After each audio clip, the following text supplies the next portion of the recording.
Survival mode we're talking about midbrain function. We're talking about, people get strange.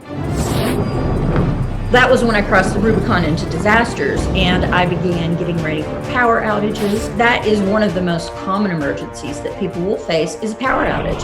I collect all this water. I don't know if I would drink it. It's a third level. You got to know how to purify it. Put a few cords of wood in a stack. You're going to know. You're going to feel that the next day. I was a Boy Scout, so a lot of this being prepared conversation is ingrained in me. Really easily make one with just like a little squirt bottle, like a ketchup bottle. Oh, I'm a prepper. I'll be fine out here. And I was not as prepared as I thought I was.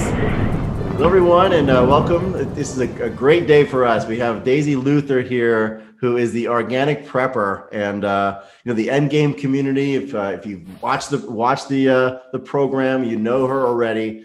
Great information. Love your story. Love what you have to say, especially about preparing people for emergencies. So Daisy, thanks so much for being here with us and spending the time to just bless us with your knowledge and wisdom. It's just great to have you here today. Thank you. I'm excited to be here. I love talking to the Endgame people. I've been having a lot of fun looking through your website, which we're going to make sure everybody gets to your website. There's so much information there. So it's interesting to see how deep down the rabbit hole and different directions it's gone as far as prepping is concerned, whether it's food, whether it's just mindset, prepare for what's going on in the world, not just what's going on today, what could happen in emergencies, hurricanes, earthquakes, you name it, natural disasters. But my first question is, how'd you get into all this? How long have you been doing this? Well, I started prepping before I knew it was called prepping about 25 years ago. My oldest daughter was a month old, and my husband at the time lost his job. And we were young, we didn't have any money saved up. And I had a few bags of bagels in the freezer and a jar of peanut butter and a garden that hadn't quite come to fruition yet. And that was all the food we had. And it took 6 weeks before his unemployment kicked in. And I mean, it was a horrible, humbling experience to be that broke while you have a little baby depending on you. And so I spent $1 on a book called the Tightwad Gazette. And it's just a real hardcore frugality book. And it was at a library sale or a yard sale or something. I spent $1 on that.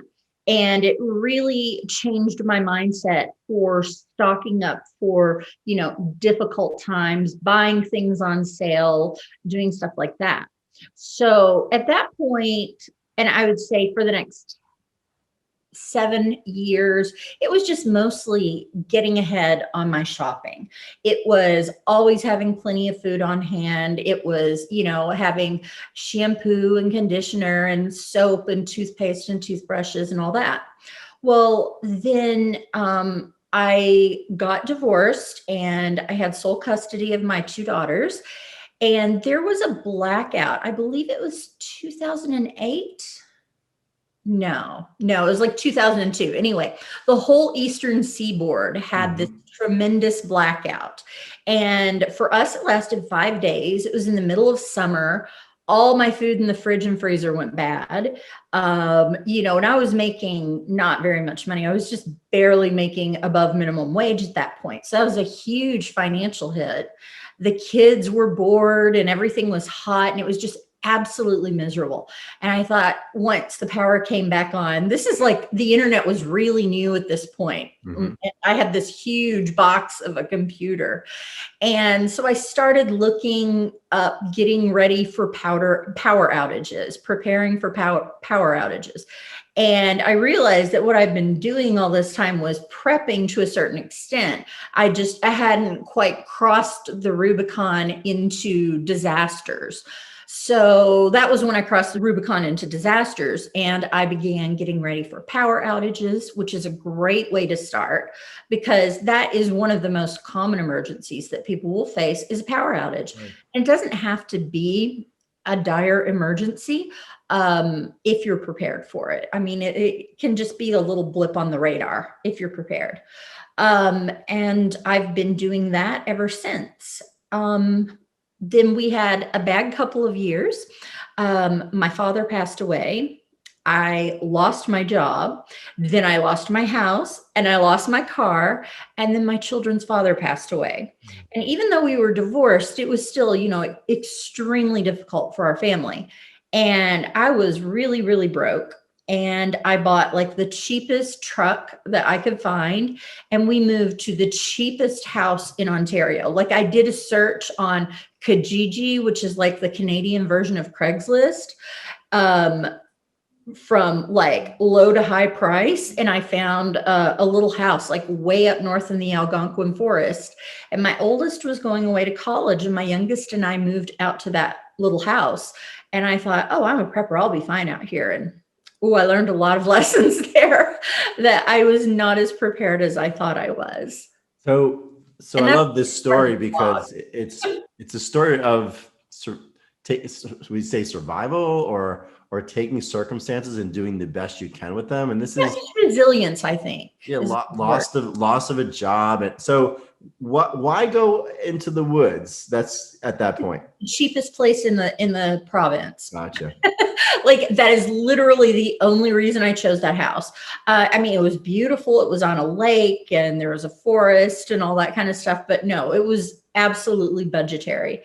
It was, I think, $550 a month, which is dirt cheap in Canada. Canada is a little more expensive than the US. So yeah, that's the reason I chose that one. It was cheap.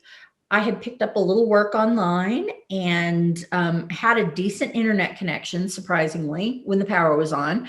And so, I had some income coming in, and that's when I started my blog. And it really was, that was in 2012. And it was really just to document what it was like moving from the city out to the boondocks with a 12-year-old. Right. So over this past year with the pandemic, and I live in a suburban, almost like it's suburbs. If you live in the country, you think it's a city, but suburbs. And so while we were sheltering in place, all I would watch was like Maine Cabin Masters or like, Living Alaska. Like that's where I'm going. I'm going to go out. So interesting. You say it was tough because it's easy to watch it on TV. And so I can do that. So what was the struggle about being out there, or were you off the grid, or as close to that as? Well, okay. I was technically on the grid, but the only heat we had was a wood stove. And the electricity did go out fairly frequently. And that meant we didn't have running water because the well pump ran on electricity. And I was a renter, so I couldn't go replace their well pump with like a manual hand pump or anything. It was a lot of physical work, like stacking wood. I got my wood already split because I'm like, okay, I have enough challenges. I'm going to get my wood split. And I did not expect them to just like dump a dump truck full of wood in my front yard. And I was like, whoa. So we had to stack that real quick because it was going to rain, and we had to get it under tarps and all that kind of stuff. And talk about a workout. Put a few cords of wood in a stack, and you're going to feel that the next day. Then, and this will sound silly to people who are accustomed to starting fires, it took me a month to learn to build a fire that would stay lit. And so it's starting to get colder, and it's starting to get colder. And I was practically, well, I was in tears. I was like, we're going to die. Like, I mean, I really thought we were going to die. We were going to freeze to death, or we were going to have to go back and live in a homeless shelter or something like that, because this was seriously my last resort. We had to make a go of this. And so I threw some nail polish remover on wood, and I finally got a fire going that would stay lit. And, that was like my turning point where I learned to light the wood stove. But it took me a month. And people think you just throw a few logs in and you throw a match in and boom, you've got a fire. You can be warm and toasty and cook your marshmallows. And it is not how it works. So I learned that much to my dismay. And I was a Boy Scout. So a lot of this being prepared conversation is ingrained in me. It's ingrained in like just my psyche. But as a dad of three kids, and my wife was not in the Scouts. So for me, it's like I'm always preparing. Especially this year, I watch all of my alternative news programs, and I was preparing definitely something in January, and so we were going to go and I told my wife we're going to get water, and she's the opposite. She's like, Right. she doesn't want to clutter. She's like, we have just enough. We don't have a second refrigerator. Like, I mean, I'm Italian. You have to have a second kitchen down the basement, right? Exactly. So I was want to prepare, and she's like, the store's down the street. It's all we need. So we typically have the minimum amount of things in the house. I want to get the maximum. So finally, I said to her, listen, I want to go get water. I want to get toilet paper. I want to get some oatmeal and stuff that we can put on the shelves and rice.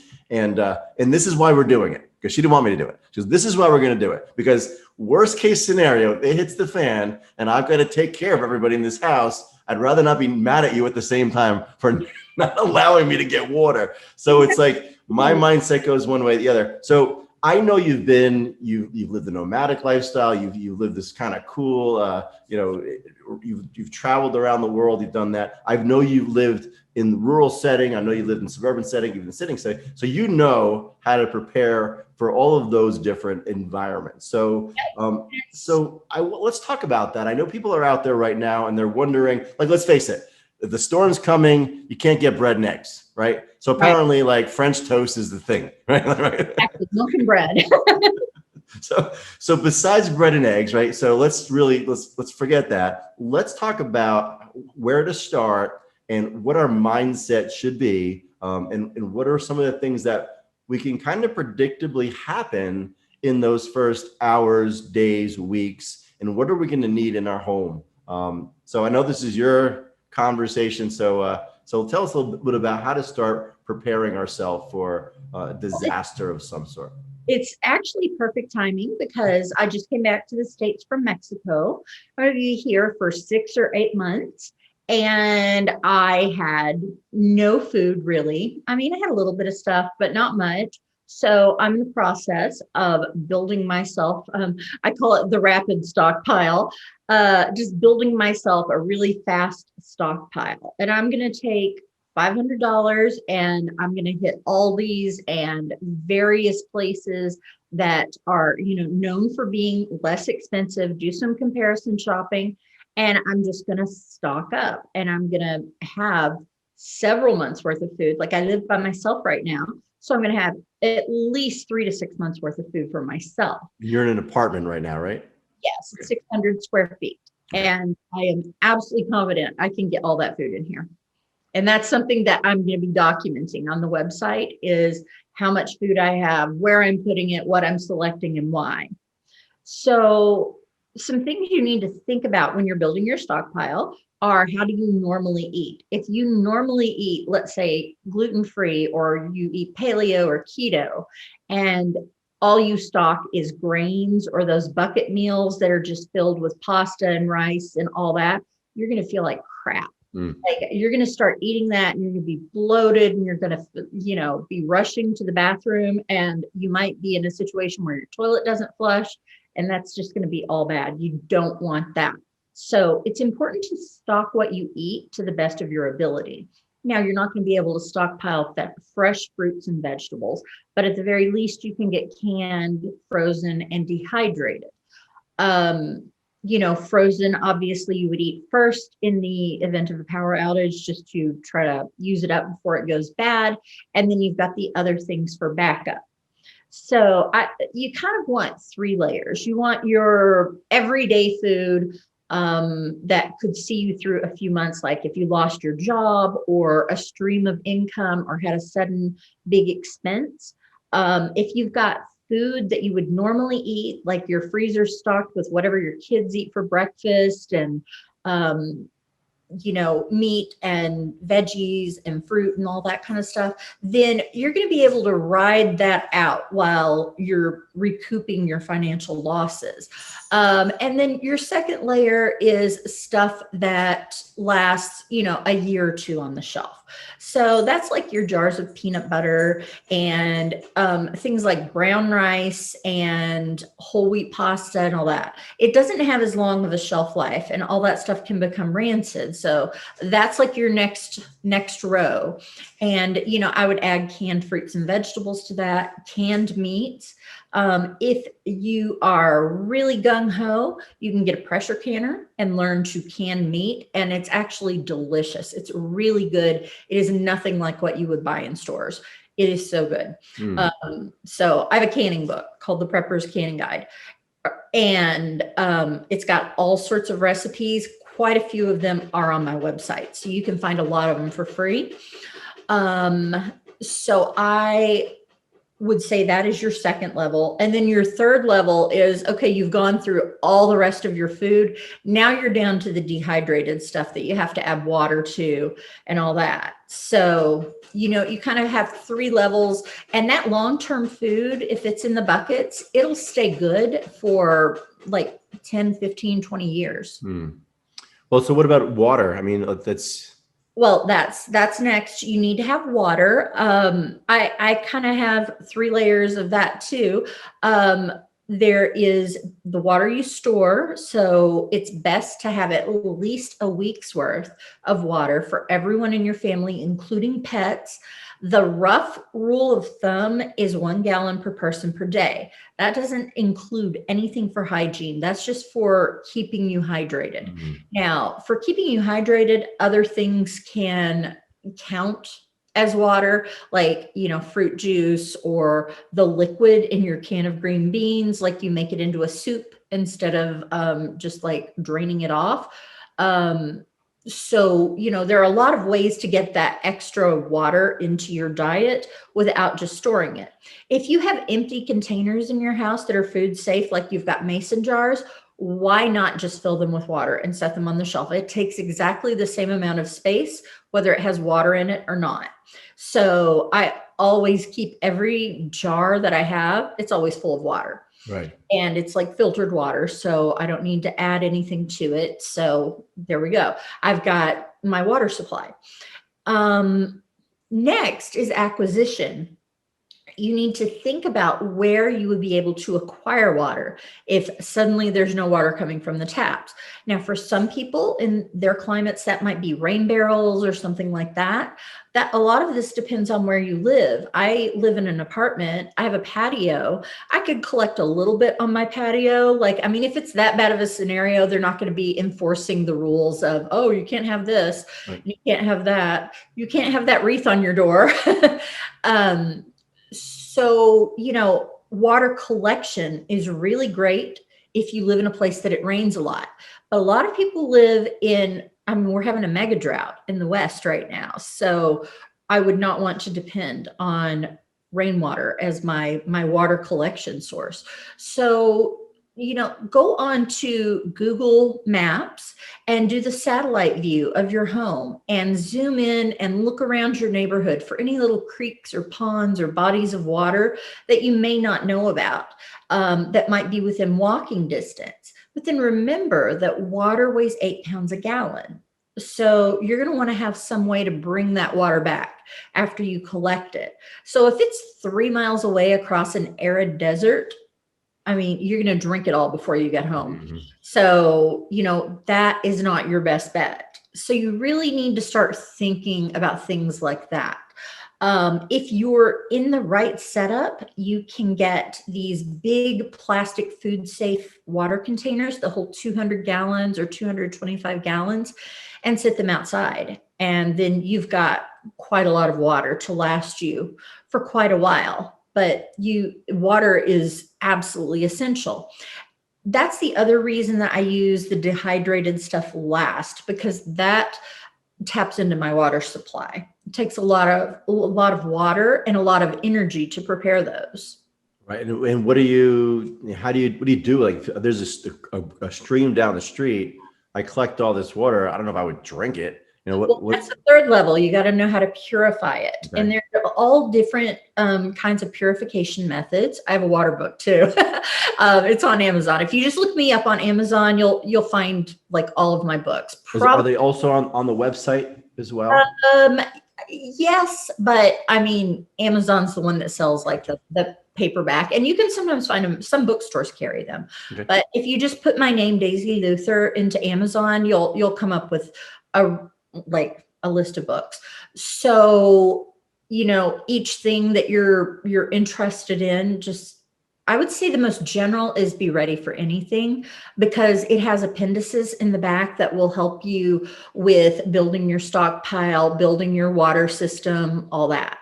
So for purification, there are a lot of different methods. Probably the very easiest is a system that is gravity fed, like a big Berkey or something like that, that you just fill up in the top, sit it on the counter, and there's a little spout at the bottom, and you've got fresh water. That's probably the very easiest one. It's also expensive. I mean, depending on your budget, it's like $225. So, something like that is good. Next best bet are those little personal water filters are great. Like I have Sawyer Minis and Life Straws all over the place. When I travel, I carry a Life Straw water bottle. It looks just like a normal water bottle. So nobody would walk around thinking, oh, that lady's a prepper. She's got supplies, It just looks like a normal water bottle. So I can fill it up at the airport after I go through TSA with like sink water, and it's going to get filtered and be okay to drink. And I mean, with my Sawyer Mini, when I went on a course with Selco, who's also part of Endgame, he made us drink puddle water, and because he wanted us to trust our equipment. So I have drunk puddle water and lived to tell the tale. I did not get sick. I didn't have any issues with it whatsoever. I just used my little Sawyer Mini and filtered the puddle water. It didn't taste the best. Like, don't expect it to taste like it came from a fresh mountain stream. It won't, but you're not going to die from it. And you're not going to get sick. Because when you're in survival mode, we think if your mindset is different. In survival mode we're talking about midbrain function. We're talking about when people get strange, but the reality is, are you really concerned? And you say it's $225 to have something like that in your home, but it all depends on the situation.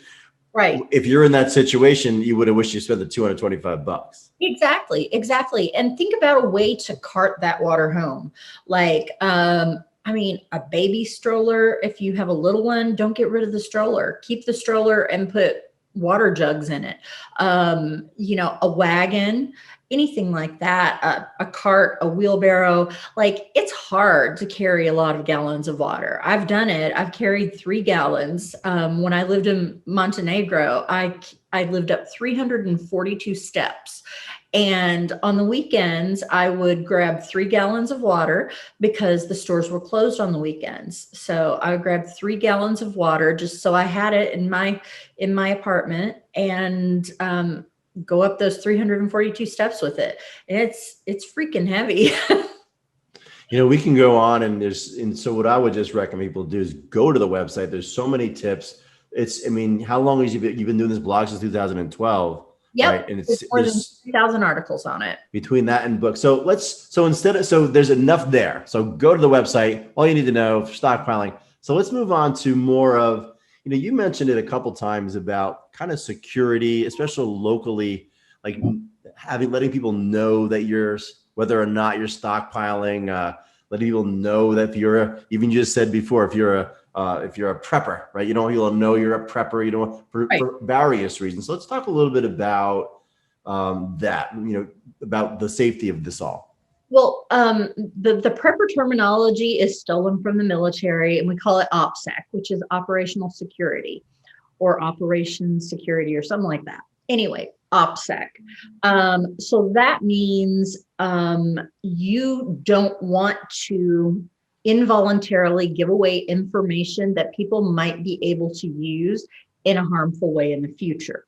So if you've got a repair person coming in and he sees that you have got 50 gallons of water sitting there, and you've got, like a pantry, like he's doing work in your pantry, and your pantry is filled to the brim with food, then the grocery store closes, and then a month goes by, and then he runs out of food. Who's he going to think about when he's thinking about food? He's going to think about you. He's going to think, yeah, she's a single mom. I could take her food. And, That's kind of the way people think. When you get desperate, you'll do anything. But even more so, when your children are desperate, you will do anything. You will do things you would have never dreamed you would do to take care of your children. Yeah, and I think people should realize that, because we're talking about prepping at a time where it may seem like, wow, but people change. They go into survival mode, and survival is do or die, right? They're Look gonna. how mean people got over the toilet paper. Like, if you have more than 2 things of toilet paper in your cart, they would give you the stink eye. If people had known that I had cases and cases of toilet paper in my house, oh my gosh, they would have been like, you hoarder, you're a terrible person. Why aren't you sharing? And, everybody wants you to share when they run out, but they didn't want to share before they ran out. And that is something that is difficult, because I want to help people. I really do, but I have to put my family's needs first. And the best way to help them is what you're doing right now, is helping them to prepare, Right. and be prepared. You talk about this concept of othering, and it's kind of what we see now, these polarizing conversations, these you're either on one side or the other of a conversation. And especially in this last election cycle. And I watched one of your interviews recently, you talking about this.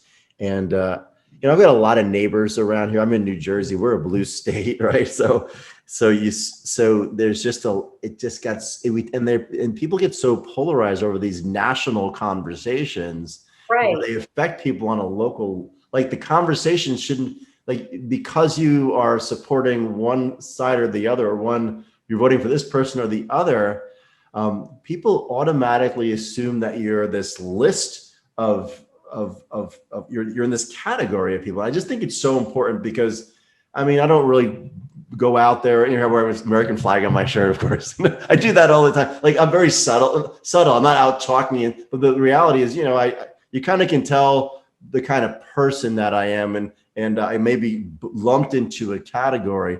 But what I think is so important, and they had a big party when he was finally announced, and so I went to the party. Went to the party, and I just wanted to be, this, because the thing is this: I want you to know, regardless of what your politics are, or who you think I am and who we assume you are, that when push comes to shove in an emergency, and you or your wife or your kids or your husband or whatever need something, that you can ring my doorbell. Like, I am there to help. So that is such an important thing, because if it's this subtle polarizing or othering that's occurring, and it's subtle because there's no emergency going on right now. Right. But when push comes to shove, I think it's just so important to build that community of people around us. On a dime when push comes to shove. And you're absolutely right. A lot of folks like to read the prepping websites and talk about building these big mutual support communities, and they buy a property and everybody chips in and they're planning to go to the bug out location. More often than not, your neighbors are going to be your survival community. Whether you like your neighbors or not, those are probably going to be the people who either help you or harm you. And so it's a really good idea, if possible, not to alienate them.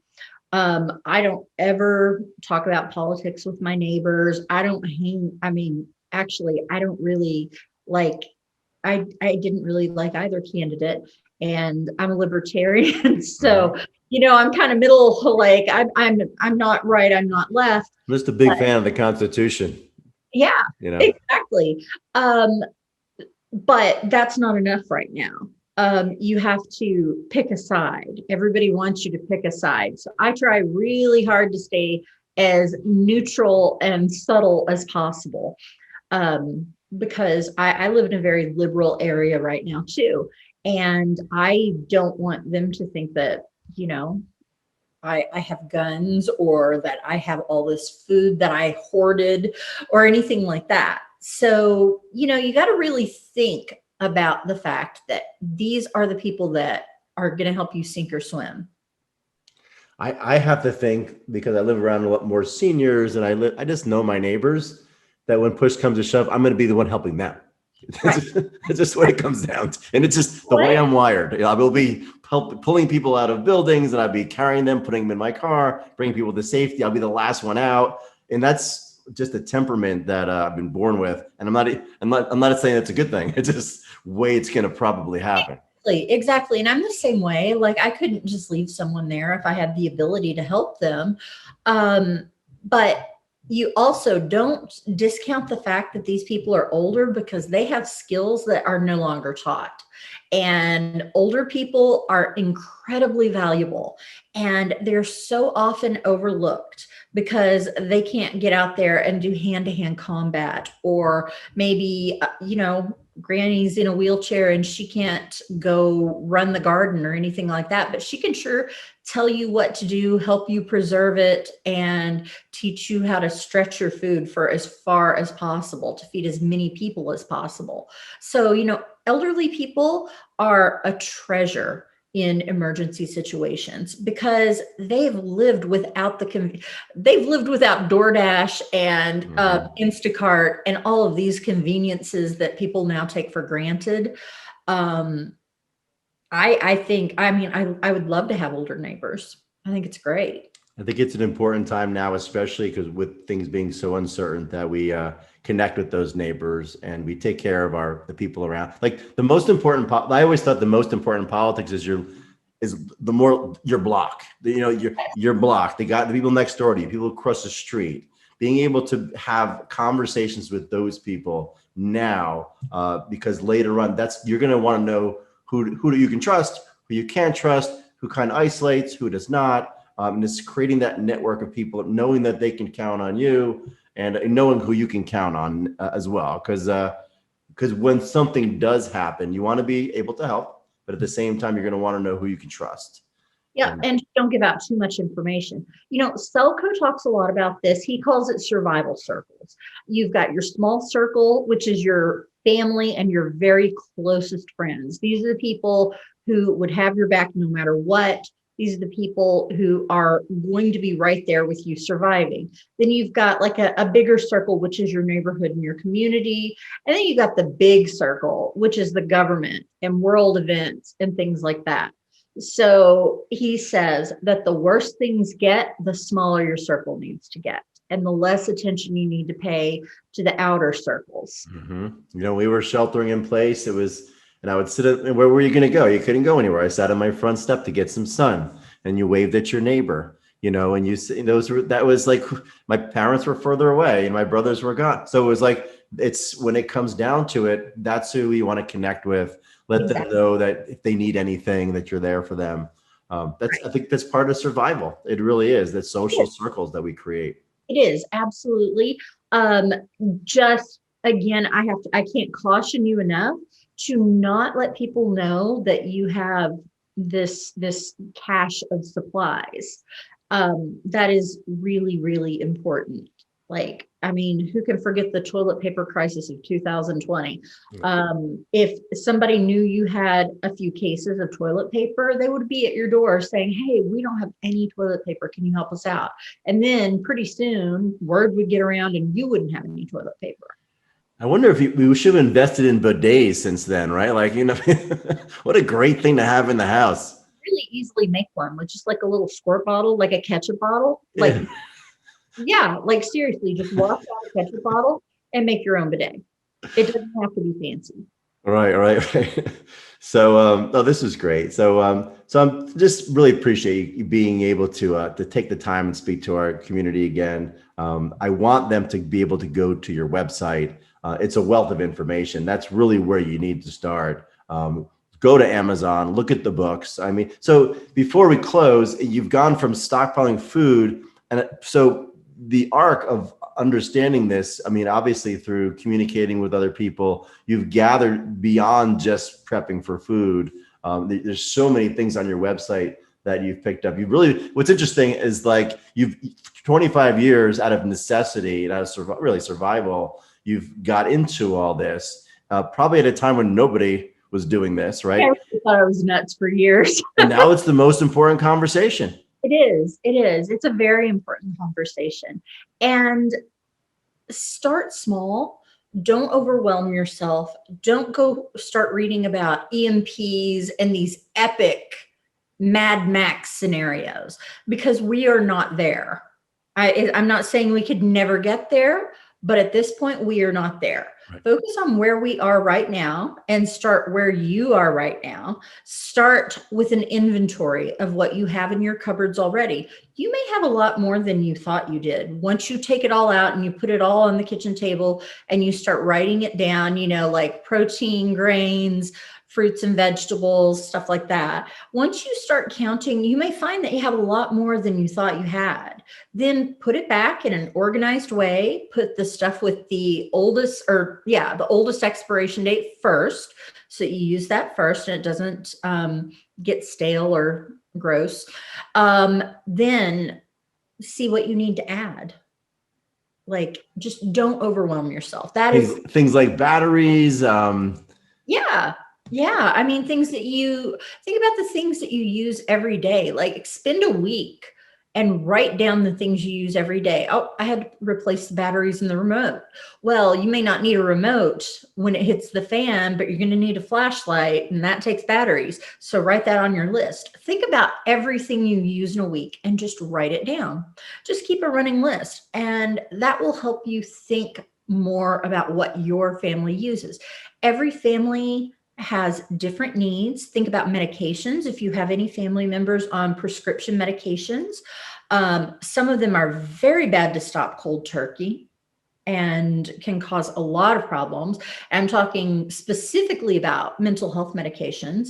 If somebody in your family is taking a medication for their mental health, and it looks like you're not going to be able to get that medication anymore, you should absolutely contact your doctor and ask them how to taper off of that medication. Because if you just stop, the person is going to have a lot of problems. Right. But the same thing is true for people who are on blood pressure and heart medications. Like, there are a lot of meds out there that people take every single day that are life-saving medications, anti-rejection medications, for example, diabetes medications. So you need to make a plan for those meds, and you need to get as far ahead as you can.